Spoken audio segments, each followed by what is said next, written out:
We Muslims, we give excuses for not reading the translation of the Quran, saying we are very busy in our studies, we are busy in our profession, we are busy in our business.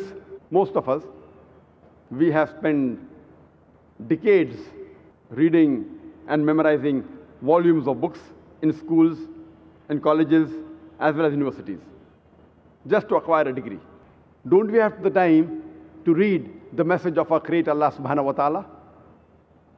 How much time does it take to read the Quran? Our beloved Prophet Muhammad sallallahu alaihi wasallam said, it's a Sahih Hadith in Tirmidhi, where he said that anyone who reads the Quran in less than 3 days, he has not understood the Quran. That means if we read the Quran with concentration, it will minimum take a person 3 days, minimum.